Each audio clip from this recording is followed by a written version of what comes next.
Hello दोस्तों, मैं doctor रश्मि त्रिपाठी आपका अपने चैनल लॉ फाइटर्स अकेडमी में स्वागत करती हूं। दोस्तों, आज के सेशन में जो मैं केस लेके आई हूं वो सुप्रीम कोर्ट का लेटेस्ट केस है और 2024 का ही है। और इस केस के माध्यम से जो जजमेंट आया है वो जमानत के को लेके आया है। तो चलिए हम लोग अपना सेशन स्टार्ट करते हैं और देखते हैं कि सुप्रीम कोर्ट ने जमानत को लेकर के क्या अपना नया जो है जजमेंट दिया है। तो सबसे पहले हम लोग केस के फैक्ट जान लेते हैं, फिर जजमेंट के बारे में जानते हैं। तो केस का नाम जान लें। तो केस का नाम था रूप बहादुर मगर एवं शाकी एवं राबिन बनाम पश्चिम बंगाल राज्य, यानी कि पश्चिम बंगाल का केस था। ये मुद्दा जो था ये पश्चिम बंगाल का था। तो जैसा कि केस के फैक्ट यूँ रहते हैं कि एक पर्सन रहते हैं, वह जो है डकैती के केस में फंसे रहते हैं और उनके साथ अन्य व्यक्ति भी, जैसा कि डकैती में जो है ज़्यादा लोग होते हैं, तो वो फंसे थे और 2 साल से वो जेल की सज़ा मतलब काट रहे थे। और तब उन्होंने कलकत्ता हाई कोर्ट में अपनी ज़मानत की याचिका डाली। जब कलकत्ता हाई कोर्ट में उन्होंने ज़मानत के लिए का दरवाज़ा खटखटाया तो याचिकाकर्ता का ये कहना था कि मामले में आरोप पत्र में 72 गवाहों की जो है गवाही होनी है, जिसमें से अभी तक सिर्फ 3 गवाहों की सिर्फ गवाही हो पाई थी। और डेट क्या दी गई थी? डेट दी गई थी कि 18 जून 2024 तक जो 78 गवाह हैं सबकी गवाही हो जाएगी। और अभी तक 3 गवाहों में से, मतलब याचिकाकर्ता का कहना था 3 गवाहों में से और किसी की गवाही की जांच नहीं हुई है। फिर उसके बाद इन्होंने कोर्ट से कहा कि लंबे समय तक कारावास और मुकदमे की धीमी गति के कारण व्यक्तिगत स्वतंत्रता और त्वरित सुनवाई के उनके मौलिक अधिकारों का उल्लंघन हो रहा है। हाईकोर्ट ने आरोप की गंभीरता और याचिकाकर्ता की जो जमानत थी उसको खारिज कर दिया। आरोप की गंभीरता को देखते हुए जो याचिकाकर्ता थे उनकी जमानत को खारिज कर दिया। यहाँ पे जमानत को खारिज करने का कारण उन्होंने यह बताया कि जो गंभीर आरोप इनके ऊपर लगे हैं डकैती के, उसके सबूतों और सब कुछ देखने के बाद यह प्रथम दृष्टि में ऐसा लग रहा है कि ये अपराधी हैं, इसलिए इन्हें जमानत नहीं दी जा सकती। लेकिन हाँ, कोर्ट ने कहा कि जो इनके आर्टिकल 21 का उल्लंघन हो रहा है इनके मामलों में, उसके लिए कोर्ट ने क्या किया?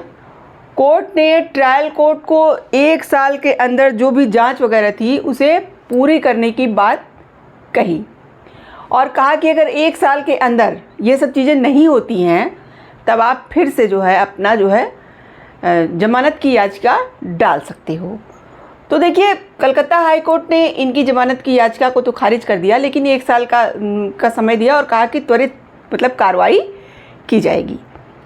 अब देखिए, अब जब इनको कलकत्ता हाई कोर्ट का यह जजमेंट समझ में नहीं आया, तब इन्होंने एक SLP के माध्यम से सुप्रीम कोर्ट का दरवाज़ा खटखटाया। SLP, जैसा कि हम लोग जानते हैं, स्पेशल लीव पिटीशन होता है, यानी कि एक विशेष अनुमति याचिका, जो कि यह जो है इसकी पावर सुप्रीम कोर्ट के पास होती है कि अगर कोई अन्याय किसी व्यक्ति के साथ हो रहा है या किसी ऐसे जो है मतलब जिसमें उल्लंघन हो रहा है किसी भी न्याय का, तो वहाँ पे यह जो है वो SLP स्वीकार कर सकती है सुप्रीम कोर्ट। तो यहाँ पे इन्होंने SLP के माध्यम से सुप्रीम कोर्ट का दरवाज़ा खटखटाया। तो चलिए हम लोग देखते हैं कि कौन से जो है जज बैठे थे और उन्होंने अपने जजमेंट में क्या बातें कही। जैसा कि इस केस की सुनवाई में 2 जजों की खंडपीठ थी, जस्टिस अभय ओक और जस्टिस अगस्टीन जॉर्ज मसीह की पीठ। उन्होंने सामरे मामलों को जाना और समझा। तो उन्होंने कहा कि उन्होंने अपने ही एक केस का हवाला देते हुए कुछ बातें कही। चलिए हम लोग देखते हैं क्या था। High court bar association Allahabad बनाम स्टेट ऑफ यूपी एवं अन्य के मामले में इस कोर्ट की संविधान पीठ ने यह विचार किया कि नियम के तौर पर हाई कोर्ट या इस कोर्ट को किसी मामले के संचालन के लिए समय सीमा तय नहीं करनी चाहिए। देखिए, कोर्ट ने यहाँ अपने ही एक केस का हवाला दिया। क्या केस था?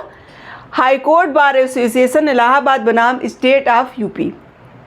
इस केस में कोर्ट ने कहा कि सुप्रीम कोर्ट की संविधान पीठ ने यह विचार किया, यानी कि संविधान पीठ बैठाई गई और यह विचार किया गया था कि नियम के तौर पर हाई कोर्ट हो या स्वयं सुप्रीम कोर्ट हो, किसी मामले के संचालन के लिए समय सीमा जो तय करती हैं वह वो नहीं करेंगी। और यह दृष्टिकोण केवल असाधारण मामलों में ही अपनाया जा सकता है। अगर समय सीमा जो तय करने वाली बात होती है वह कोई असाधारण मामला हो या कोई विशेष परिस्थिति हो तभी ऐसा किया जा सकता है। इस न्यायालय की संविधान पीठ द्वारा कानून की घोषणा के बावजूद हमने देखा कि कई हाईकोर्ट जमानत खारिज करते समय मुकदमे के संचालन के लिए समयबद्ध कार्यक्रम तय करते हैं। यहाँ पे कोर्ट ने कहा कि सुप्रीम कोर्ट ने कहा कि जबकि high court bar association Allahabad बनाम स्टेट ऑफ यूपी के केस में यह नियम बना दिया गया है कि चाहे हाई कोर्ट हो चाहे स्वयं सुप्रीम कोर्ट हो, वहाँ पे मुकदमे के संचालन के लिए समय सीमा नहीं तय करनी है। तो यह कोई असाधारण परिस्थिति होगी तभी ऐसा किया जा सकता है। इसके बावजूद भी उन्होंने कहा कि कई ऐसे हाई कोर्ट हैं जो यह नियम बनने के बाद भी ऐसा कर रहे हैं कि जो है जमानत तो नहीं दे रहे हैं, उसके साथ ही साथ कोई भी समय सीमा एक निश्चित कर दे रहे हैं। जैसा कि यहाँ पे कलकत्ता हाई कोर्ट ने किया था, 1 वर्ष का समय दिया था जल्दी से जल्दी जांच पूरी करने के लिए। तो वही कोर्ट ने कहा कि मतलब ऐसा करने के बाद भी कई ऐसे जो है हाई कोर्ट हैं जो कि समय सीमा को निश्चित कर दे रहे हैं और जमानत नहीं दे रहे हैं।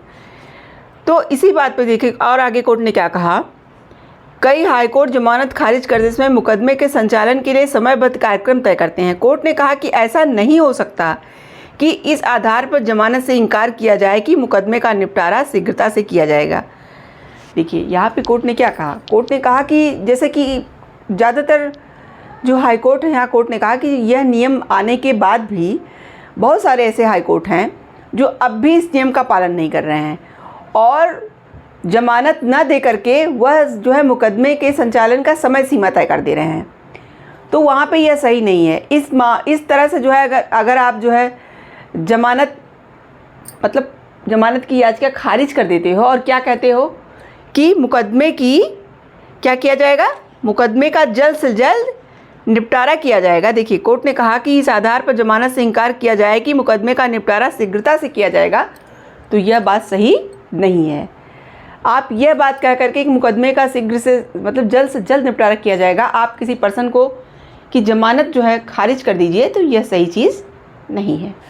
इस केस में तब कोर्ट ने क्या किया, जारी नोटिस को 4 अक्टूबर को वापस किया जाना चाहिए, ऐसा कोर्ट ने अपने आदेश में कहा। देखिए इस केस के माध्यम से आज हम लोग एक बात यही समझे कि जैसा कि अभी जो कुछ दिनों पहले high court bar association Allahabad बनाम स्टेट ऑफ यूपी के केस में यहाँ पे एक संविधान पीठ सुप्रीम कोर्ट में बैठी और उन्होंने कहा कि किसी भी मुकदमे की जो है संचालन के लिए जो समय सीमा कोर्ट वगैरह तय कर देती है, वो चाहे हाई कोर्ट हो या स्वयं सुप्रीम कोर्ट हो, यह असाधारण परिस्थितियों में ऐसा किया जाएगा। हमेशा ऐसा आप नहीं कर सकते हैं और ना ही तो जमानत याचिका इस बात के लिए खारिज कर दी जाएगी कि आपके केस का निपटारा शीघ्र से शीघ्र कर दिया जाएगा, यह बात क्या करके। तो यहाँ पे इसीलिए जो है सुप्रीम कोर्ट ने जो है कहा कि यह नियम बनने के बाद भी कई हाई कोर्ट ऐसे हैं जो इस नियम का पालन नहीं कर रहे हैं और मामलों का जल्द से जल्द निपटारा हो ऐसा कह करके जमानत याचिका खारिज कर रहे हैं, तो ये सही बात नहीं है। तो ये था सुप्रीम कोर्ट का पूरा जजमेंट। तो आशा करते हैं कि आज का जजमेंट आपको पसंद आया होगा। आप मेरे चैनल को लाइक कीजिए, सब्सक्राइब कीजिए, शेयर कीजिए, बेल आइकन को दबाइए, जिससे ऐसे ही नए नए जानकारी इसमें आपको अवगत कराती रहूँ। तो थैंक यू वेरी मच।